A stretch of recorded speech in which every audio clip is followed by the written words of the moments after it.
Welcome back to A Proverb a Day Keeps the Police Away. My name is Robert, and today we are diving into Proverbs chapter 13.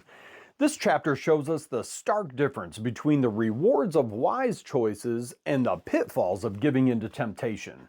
In recovery, we know how easy it is to fall back into old habits if we're not careful. Today, we're going to read through Proverbs 13 and talk about how to stay strong even when temptation comes knocking. So let's dive in. Proverbs 13. Intelligent children listen to their parents. Foolish children do their own thing. The good acquire a taste for helpful conversation. Bullies push and shove their way through life. Careful words make for a careful life. Careless talk may ruin everything. Indolence wants it all and gets nothing. The energetic have something to show for their lives. A good person hates false talk. A bad person wallows in gibberish. A God-loyal life keeps you on track. Sin dumps the wicked in the ditch. A pretentious, showy life is an empty life. A plain and simple life is a full life. The rich can be sued for everything they have, but the poor are free of such threats. The lives of good people are brightly lit streets. The lives of the wicked are dark alleys. Arrogant know-it-alls stir up discord, but wise men and women listen to each other's counsel.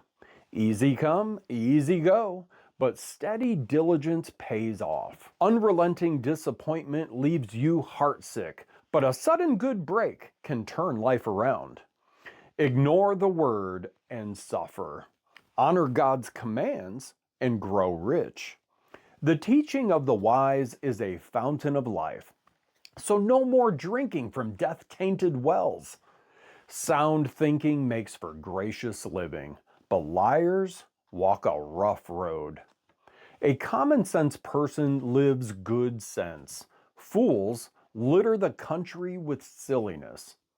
Irresponsible talk makes a real mess of things, but a reliable reporter is a healing presence. Refuse discipline and end up homeless. Embrace correction and live an honored life. Souls who follow their hearts thrive. Fools bent on evil despise matters of the soul. Become wise by walking with the wise. Hang out with fools and watch your life fall to pieces. Disaster entraps sinners, but God-loyal people get a good life. A good life gets passed on to the grandchildren. Ill-gotten wealth ends up with good people. Banks foreclose on the farms of the poor, or else their poor lose their shirts to the crooked lawyers. A refusal to correct is a refusal to love. Love your children by disciplining them. An appetite for good brings much satisfaction, but the belly of the wicked always wants more. And friends, we are done with Proverbs chapter 13. It really makes it clear here that there are real consequences to the choices that we make. The verse, "A person's riches may ransom their life, but the poor can't respond to threatening rebukes," really speaks to that idea that our choices have lasting effects. In recovery, the choices that we make today are going to shape our future, and giving in to temptation can set us back in ways that we don't always see right away.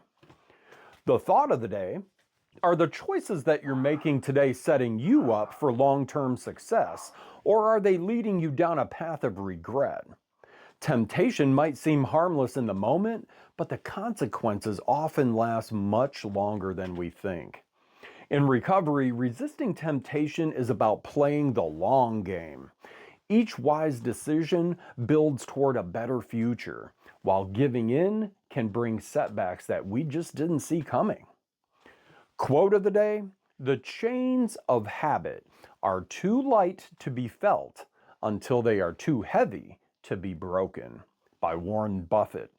Temptation really often starts out small, but once we let it in, it starts to snowball into something that's really hard to escape. It's better to resist the temptation early than to fight a battle later. Imagine that you've decided to cut out junk food and then you get invited to a party with a massive dessert table. You tell yourself, I'm just going to have a little tiny piece. But before you know it, you're holding a plate that's stacked with cake and all sorts of other desserts. And that's how temptation works. It starts small, but if we're not careful, it begins to snowball. Proverbs 13 is a reminder to stay strong from the start. So, what's one temptation that's been creeping into your life lately? How are you planning to resist it and stay on track? It's always good to have a plan, and I would love to hear how you're tackling it in the comments section. And friends, that's it for today's proverb. So thanks again for tuning in to A Proverb a Day Keeps the Police Away. If today's chapter hit home for you, make sure to like, subscribe, and drop a comment about how you're handling temptation today. And join me tomorrow for the next chapter as we keep moving forward. I'll see you then.